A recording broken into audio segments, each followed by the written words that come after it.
What's going on, everybody? Mortem here, this time bringing you my Sword Saint Duelist build for Pathfinder Wrath of the Righteous, a build people have been asking me to remaster, so to speak, for quite some time, as my original iteration of it was from all the way back in the beta version of this game. And with the final DLC having been released, I've been covering the game a ton, but this is one of the last stops on that journey, as I will very soon be done with everything I wanted to do in terms of the story and re-review, but naturally I didn't want to leave people wanting for this particular build as it was so highly requested. That said, this one is a little bit complicated. It is absolutely unfair viable. I've used it on unfair myself. In fact, almost every combat encounter you're going to see in this video is on unfair. And with that in mind, combining a whole bunch of mechanics, we're going to see an AC that is easily in the 70 to 90 range, making it very difficult for enemies to hit us even on that difficulty. And that's just from the buffs with our own character. You can actually push it a little higher if you start looking towards your total party comp, which is the other part of this. Because while this build is very unfair capable, a lot of that is still going to come down to your total party composition and everything you're bringing to support this with. That said, if you play on a difficulty lower than unfair, like say normal for most people, this one build is likely going to dominate much of the game for you. And we're going to do that by utilizing a, let's say, interesting multi-class between Magus Sword Saint, the Duelist Prestige class, as well as one level of Vivisectionist just for a buff and some sneak attack damage. We're going to combine that primarily with the Aeon Mythic Path, though you have some wiggle room there, to turn this character into a wrecking ball that you can smash through enemies with. Using this build in practice requires a little bit of know-how and a lot of toggling of different effects and understanding of certain mechanics. Because of that, I would recommend you play this in turn-based. It's doable in real time with pause, but can be a little tricky. And it's not really a build I would recommend to beginners in general just because of everything that's going into it. Now, before we dive into character creation, I want to give a bit of an overview of some mechanics we're going to be taking advantage of to make all of this work. Now, our base class, and what we're going to start the game with, taking 8 to 9 levels of it pretty much immediately, is Magus Sword Saint. Now, the Sword Saint is already a great class. Honestly, if you just wanted to take a full 20 levels of this, you'd likely have a good time. That said, we're going to sacrifice some of the spell casting of the back half of the class in favor of a stacking AC bonus called Canny Defense from the Duelist, the ability to parry and counter attack, as well as the precise strike that also comes with Duelist, which is going to let us forego things like Piranha Strike, and a few tiny buffs from Vivisectionist to make this build do a ton of melee-oriented damage. Now, the Sword Saint, like all Maguses, focuses on a Gish style of character. That means a character that focuses equally on melee and magical combat. Now, the Magus does this through their unique Spell Strike or Spell Combat abilities. This is going to allow them to cast a spell in one hand and then use their other hand to hold their melee weapon, and Spell Strike allows you to actually channel touch spells through your weapon and add them to the iterative attacks of a martial character. So we'll essentially be able to make our full round of normal attacks while also adding a spell on top of that. The Sword Saint in particular takes this a little bit farther by giving themselves a bunch of AC via their intelligence and focusing on one very specific weapon. In our case, the S-Stock. Now, in focusing on one specific weapon, the Magus Sword Saint gains the ability to use their Arcane Pool, which is a class feature of the Magus that allows them to buff themselves via a variety of means, to instead focus on maximizing their both regular attacks as well as their criticals. We're going to combine that with some emphasis on the criticals in particular to make sure that we are critting often and for a ton of damage, which is where the martial stuff from the Duelist comes in. So while we're going to focus a little less on magic than a full Sword Saint would, we're going to make up for that via items, the Aeon Mythic Path, and a few other things to really make this over the top. But with that said, everything is going to start at character creation, as you might imagine, so we're going to walk through that first. Now, as I mentioned, we're going to start as a Magus Sword Saint. For race, you want to pick human, as tends to be the best case, mostly because of their extra feat right at character creation. That's especially important for us, because while we're starting as a Magus Sword Saint, we need to take a bunch of very specific options for our feat choices and things to make sure we qualify to pick up Duelist as our prestige class, which means basically we cannot take Duelist until we meet some prerequisites. Human is going to help us get there faster, on top of just generally being the best choice. Now, for our background selection, we are very specifically going to pick Guard under the Warrior background, and this is because Guard is going to give us proficiency in light armor. Now, by default,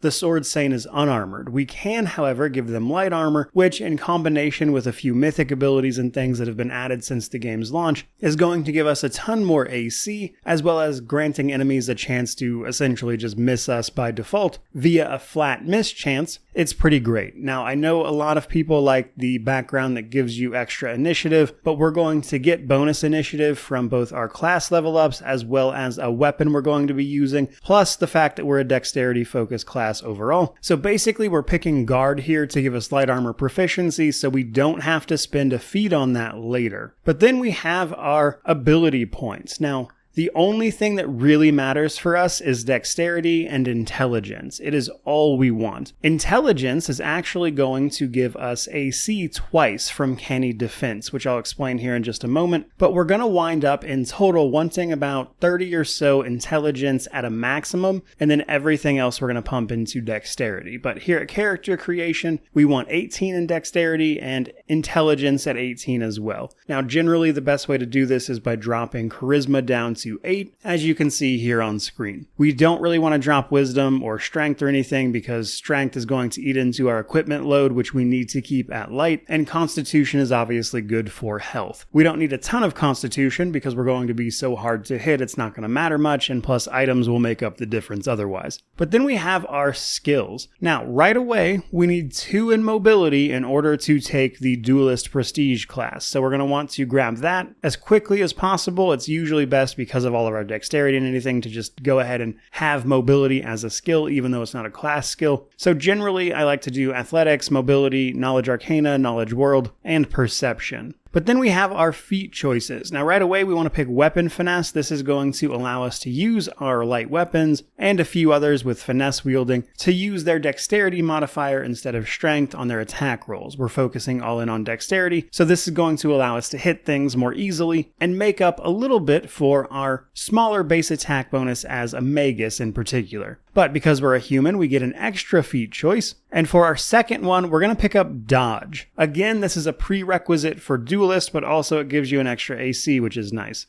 And then for our chosen weapon, for our Magus Sword Saint here, we're going to pick up S-Stock. Now, as a sort of side note, picking this as your chosen weapon also gives you weapon focus as a feat as well, so we're technically getting 3 feats here right at character creation this way, and weapon focus with that S-Stock is going to give us a better chance to hit with it, which is going to come up later, so essentially we get that feat here as well. Now then we have our starting spells. Basically, you want shield and all of your touch range spells, because those are what are going to be channeled through our weapon. And shield is going to give us a nice AC bonus, while at the same time not interrupting any of our abilities that require us to have one hand free. So even though we won't actually have a shield in hand, this gives us a shield bonus. And at the beginning of the game, this won't affect anything at all, but later on, when you pick up Duelist, it will actually interfere with Precise Strike. So it'll become something else you want to toggle on and off, so to speak. But Shield is very important in the beginning, and then Grease and Magic Missile are also very high value spells at the beginning of the game for us, but keep in mind, our character is only going to get level 3 spells with our Magus class in particular. So most of what we want to focus on is self-buffs, crown control, and then the touch spells that we can use. Now our ultimate goal is to get Force Punch as a level 3 spell. That's going to be the main thing we use in our spell combat, and we'll touch on that a little more later. Now from there, let's talk leveling up and how that's going to work. So right away, because we're multi-classing, you might wonder when to take what basically, and essentially we're going to take Magus up to level 8, at which point we're going to take 2 levels of Duelist to give us our core abilities from that class. Then I like to pick up the 1 level of Vivisectionist before taking the final level of Magus that we're going to take, before then finishing out everything in the Duelist class. But first, let's talk about Canny Defense. Canny Defense is going to give us a huge bonus to AC, and it's one of the primary reasons we're going to be able to easily stack our AC well into the 70s,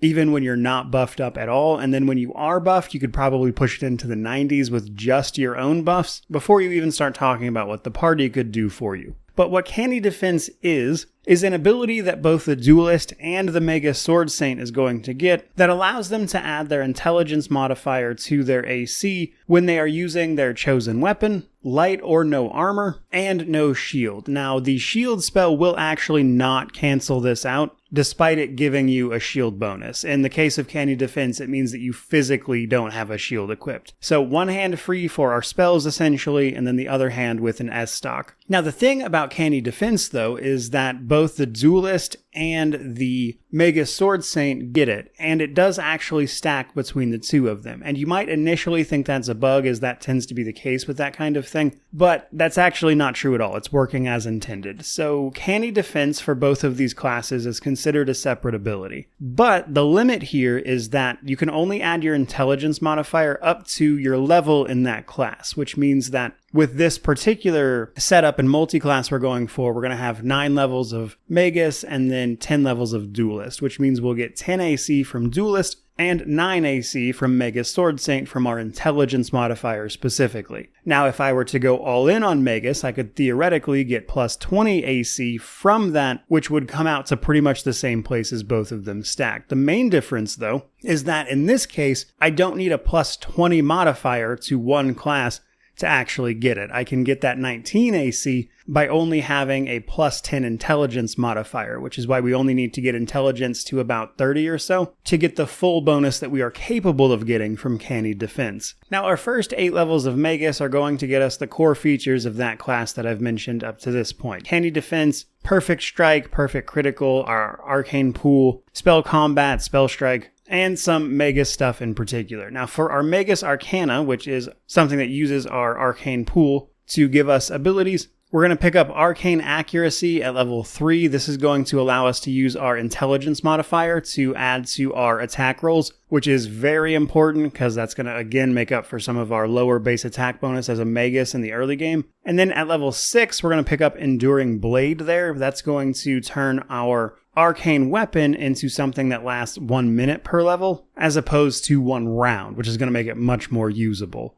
Now, arcane weapon is another important part of a Magus. Basically, they can channel some magic into their weapon to provide them with a few different buffs. At a base level, an increasing enhancement bonus based on their level to their weapon. That's fine, and it's occasionally useful, but it's not what we're going to get the most out of with Arcane Weapon. At 5th level, they can add a bunch of properties to their weapon with this at the cost of some of the enhancement bonus. In particular, though, we want to focus on Keen and Speed. Speed effectively makes your weapon have the haste property, even if you yourself are not actually hasted, which basically means you get an extra attack with it. Now, Keen doubles the threat range of your weapon, making it easier to crit. These are great in the early game. Later on, we're going to easily be able to replicate these effects, and then you'll likely transfer your arcane weapon over to something like one of the damaging properties you can, just for the sake of adding a little damage, even if it's probably going to get reduced by damage immunities, because we are not going to be taking Ascendant Element. So that can be useful early game, but late game, once we have access to a few different feats and things, it's mostly going to get replaced. But then for our first couple levels of Duelist, we get that initial extra Canny Defense, as well as Precise Strike. Precise Strike allows you to, when using our light one-handed weapon, or our S-Stock here, to add our Duelist level to our damage rolls. Now, while the shield spell does not interrupt your Canny Defense bonus, it will actually interrupt Precise Strike. It won't work. Or at least not for me, at the very least. So if it works for you, let me know, I suppose. So this, once you pick up your first level of Duelist, well, probably not right away because it's just a 1 damage bonus at that point. But once you start getting more levels of Duelist, it can be worth it to consider whether or not you actually want the shield spell up in certain situations where you don't need as much much AC because then you can just get the damage from Precise Strike, which will effectively replace Piranha Strike, at least for me, because I don't like using it that much. But we'll talk more about that in a second. Now, at level 2 of Duelist, you gain Parry. You can parry for yourself or others, but I would mostly suggest for yourself because you get a big penalty to it otherwise. But after you have made a full attack, the first enemy to attack you afterwards has the chance to be parried by your weapon, of course, to negate the hit. And what's more, as we pick up more Duelist levels, we can actually later on counterattack as well, which can be really great. And then as we take more levels in Duelist, we get bonuses to your initiative as well as deflect arrows, which will let you stop a ranged attack despite not using a shield or anything. And then finally at level 10, they pick up Crippling Critical. Crippling Critical is fantastic, especially for the end of Unfair. Specifically because when we crit, which will be often, we can apply one of a few different effects to the enemy. In particular though, I would recommend using Armor class because when we critical, we will apply a -4 to the enemy's armor class, and in combination with a feat, we can use our criticals to dismantle an enemy's AC, which is incredibly useful on Unfair, to then make them easier for our enemies to hit. And then our 1 level in Vivisectionist is just because that's a very high value 1 level dip, and the 10th level of Magus is effectively useless outside of a tiny bit of AC that you simply won't need at that level, in comparison to the Alchemist's Mutagen ability, which we will be using to bump up our dexterity, which will actually give us more AC than the canny defense from another level of Magus would, as well as a little bit of sneak attack damage. But that's all well and great, and kind of the things you want to look out for as you level up. But from there, let's talk about feats and things that you need to pick as you're leveling up. Now, at level 3, we're going to pick up Fencing Grace. Not a requirement for Duelist or anything, but we're going to pick this for our S-Stock, and this is going to allow us to, in addition to using our dexterity for our attack rolls, we can also use our dexterity for our weapons damage rolls as well, effectively moving all of our martial abilities onto dexterity at this point. Now, at level 5, we're going to pick up Combat Mobility. Honestly, a whatever feat, but it is a requirement to pick up Duelist, and we're going to want to get this early because after this, we should have everything that is required to pick up Duelist if you've been following along, besides a slightly better base attack bonus, which we'll get naturally just by leveling up a few more times. Now, also at level 5,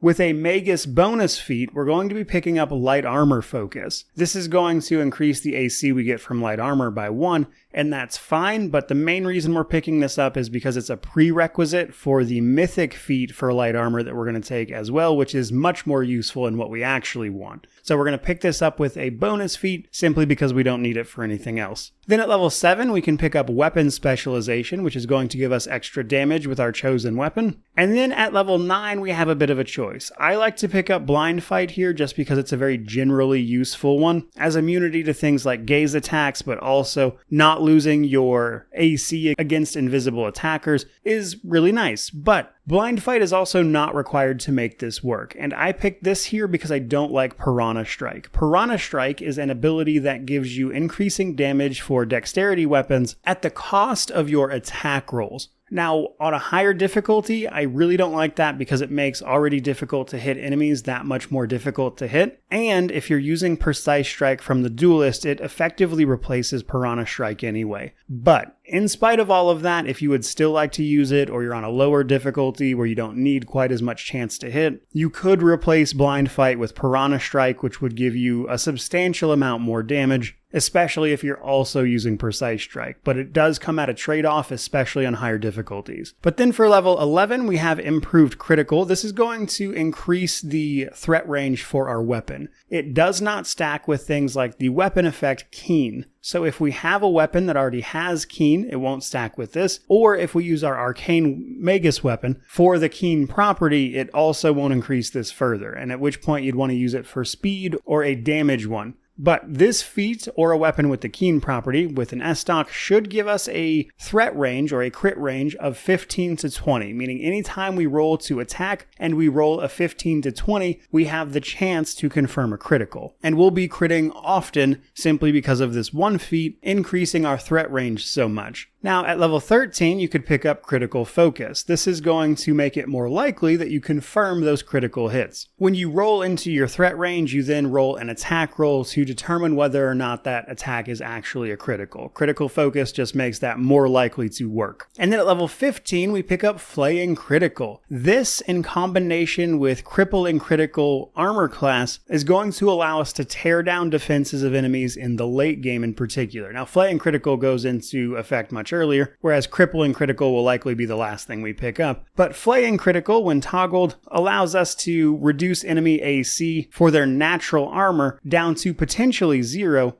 by reducing it by 1 every time we critical, and we'll realistically be criticaling multiple times a round. So this stacks up and gets very useful very quickly. Now for our last 2 feats, I like to pick up Spell Penetration. This is because we are using spells as part of our Spell Strike combo stuff, and a lot of them are subject to spell resistance. Spell resistance, though, does not actually scale quite to the crazy levels of AC and things that you'll see on Unfair for everything else, and so I'm comfortable with delaying this until the late game, but you could also potentially replace Blind Fight with Spell Penetration earlier as well, and the Aeon Mythic Path in particular has ways of increasing this via things like Aeon's Bane. So while we are taking spell penetration pretty late, it's mostly because there are other ways to break through spell resistance in the early game that are also very effective, and this just makes our life easier in the late game. But what about our Mythic Path? So when it comes to a Mythic Path recommendation, I want to state that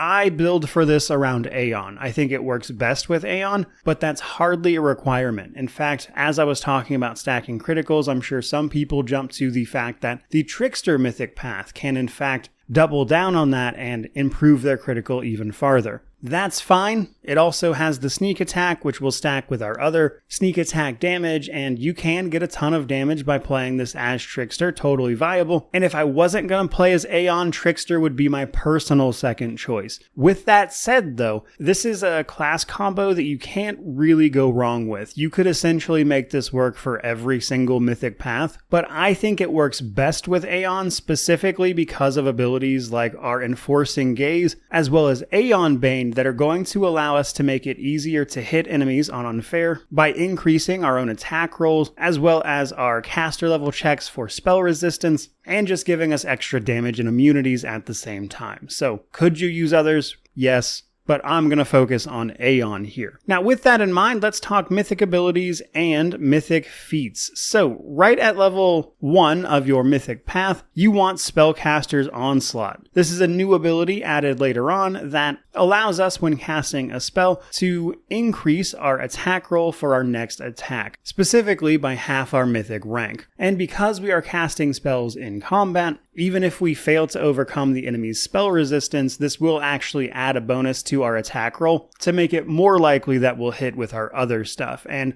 stacking little bonuses like this is how we're going to get like a plus 65 potentially to our regular old attack rolls in the late game. Now, for our mythic feat at rank 2, we're going to pick up Mythic Armor Focus for light armor avoidance. This is going to do a few things for us. Basically, it adds our mythic rank to the maximum dexterity bonus that we can have on light armor, which is already quite high. Essentially, this one feat is going to make sure that despite the fact that we're wearing light armor, we're never going to be limiting our dex to AC, which is going to give us a bunch of AC. And also, in addition to that, it also gives enemies a flat miss chance with every attack they make, which is fantastic, especially when you get into the late game, and that increases to a 15% miss chance. Now, at rank 10, it does go up to 20%, but that's for like 2 fights of the game. Now, for rank 3, I like to pick up Abundant Casting. This is going to increase the number of spells we can cast of 1st, 2nd, and 3rd level, and because that's all the levels of spell casting our Magus is going to get, a very useful addition. Then at rank 4, I pick up Improved Critical for our S-Stock. This is going to increase our critical multiplier by 1, meaning that when we critical with our huge threat range, we'll be criticaling 4 times 4 damage.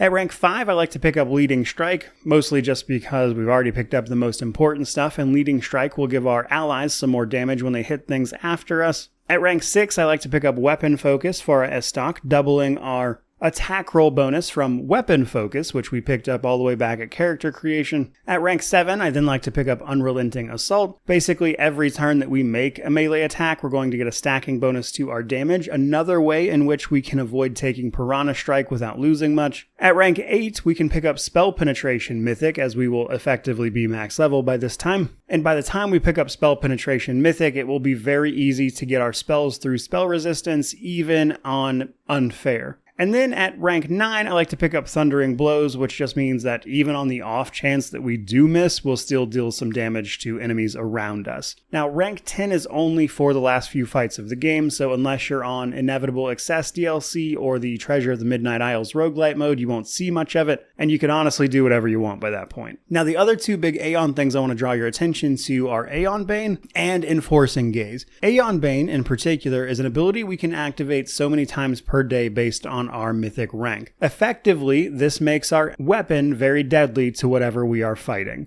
giving it the Bane quality, which gives us a better chance to hit the target as well as dealing more damage. It's also going to let us add our mythic rank to our caster level checks to overcome spell resistance, which can be a handy way to get through spell resistance in the early game or earlier game before we pick up spell penetration and the like. But then there's Enforcing Gaze. Now, Enforcing Gaze has a bunch of different effects that you can pick up as you level, but right out of the gate, I would recommend attack rolls because this is going to let us, of course, increase our attack roll based on our mythic rank. Again, just making it easier to hit things. And then every mythic rank after this, we can then pick up other effects as well, which are all very useful, and things you can play around with in combat to make it a little easier here and there. Now, that's kind of the gist of what to know in terms of leveling up and whatnot, but now let's talk about gear and what you should focus on as we're moving through the game to make sure that you're up to date, so to speak. Now, very broadly, whatever gives you the most AC and the most damage and the most attack should be obvious, but there are nonetheless some very specific items and things to look out for. And by the end game,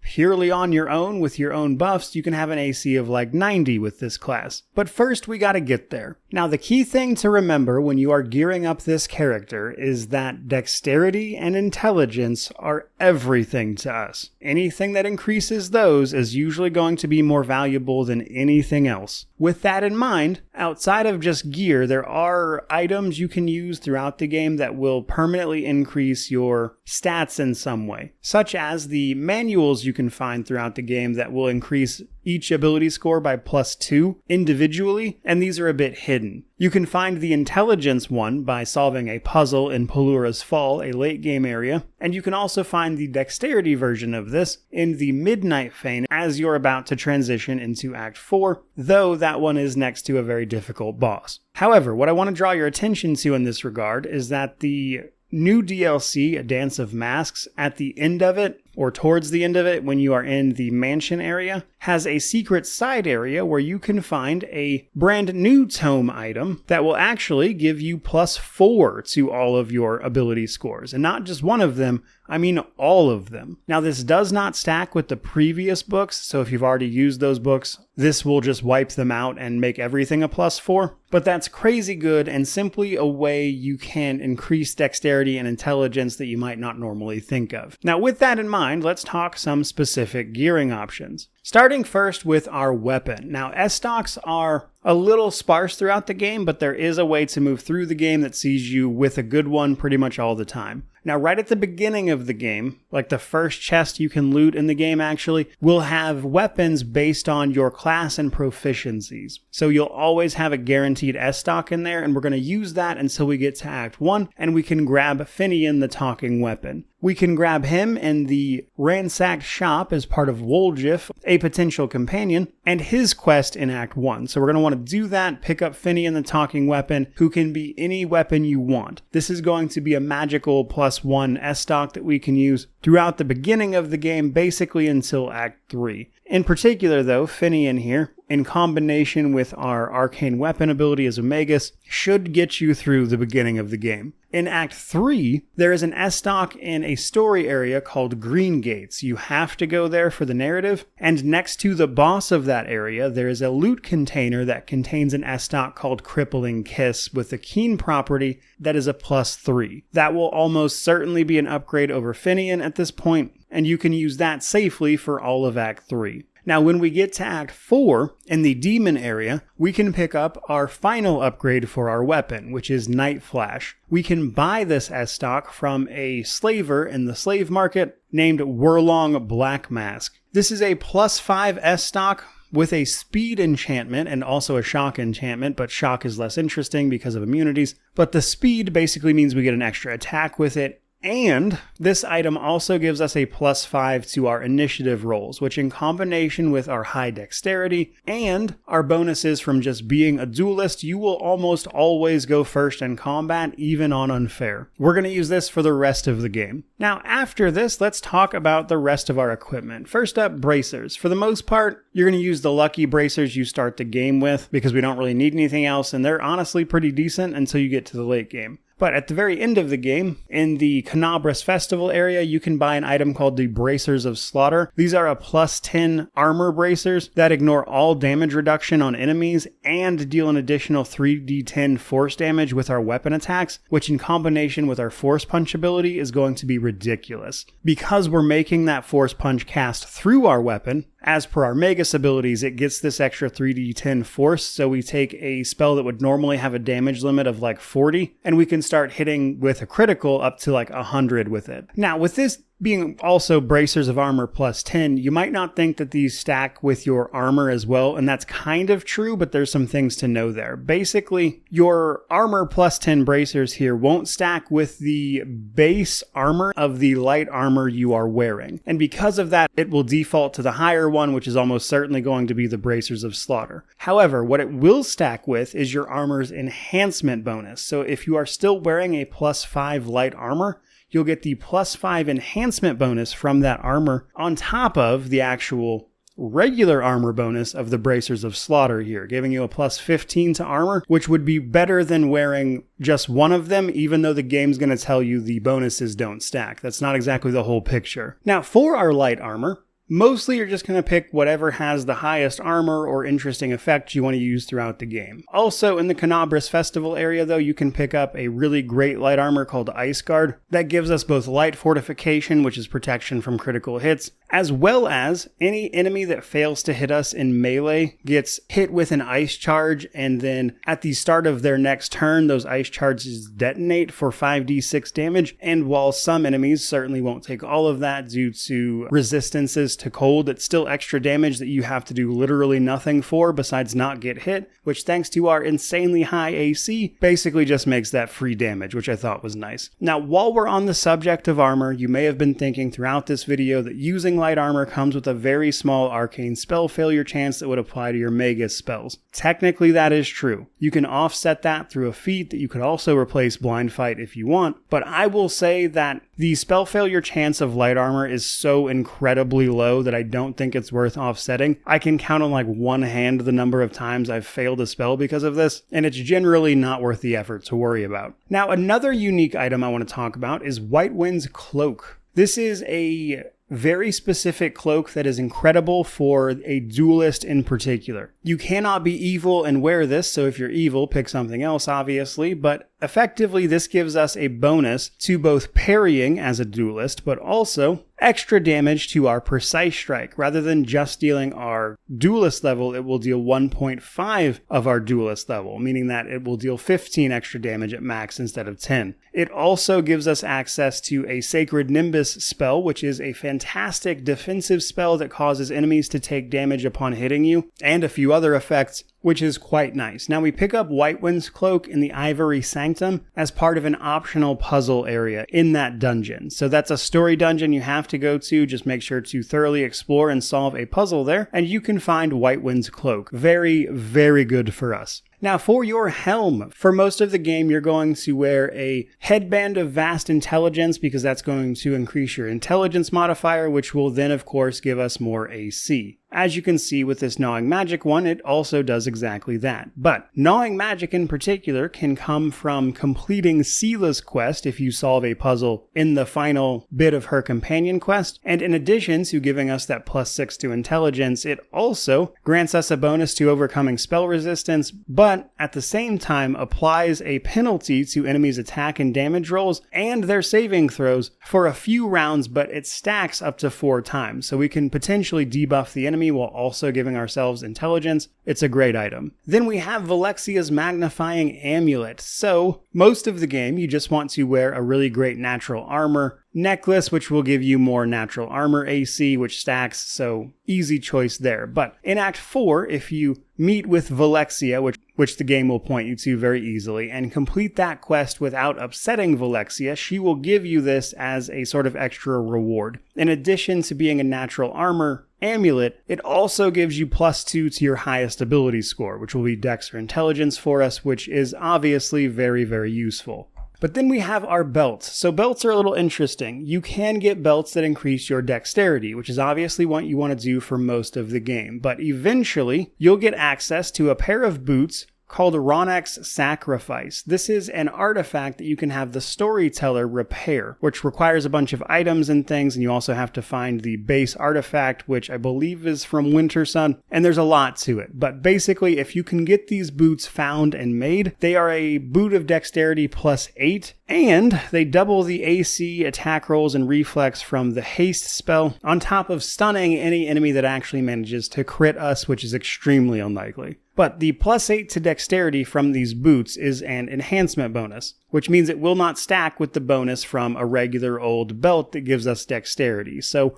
once you have those boots, I would switch off from a dexterity belt to the War Kilt of Sarenrae, which is an item you can buy in Dresden or from the cleric in your war camp as soon as Act 2 if you prefer. But the War Kilt of Sarenrae will give you a +2 to your AC natural armor, so it stacks, which is a nice bit of extra AC once we've already got that dexterity. And if you're doing all of that, you should have a pretty easy time getting your AC probably in the 70 to 90 range with little to no effort, which honestly by itself is good enough for unfair, but then if you buff that up on top of that, enemies will effectively only hit you with AoEs or a nat 20. Which finally brings us to spellcasting before we talk combat. So when it comes to spellcasting, it's important to remember that we have our Aeon spellcasting list, our Magus spellcasting list, and then technically a little bit of Alchemist. Alchemist is mostly useless for us because it's a lot of repeats from stuff we'll already have and not why we took that to begin with. Magus, on the other hand, is where we are going to get some of our self-buffs, but also the touch spells that we're going to be channeling through our melee weapon to use in combat. And that's pretty much what we want to focus on. But our ultimate goal is to get access to Force Punch as a level 3 spell. Force Punch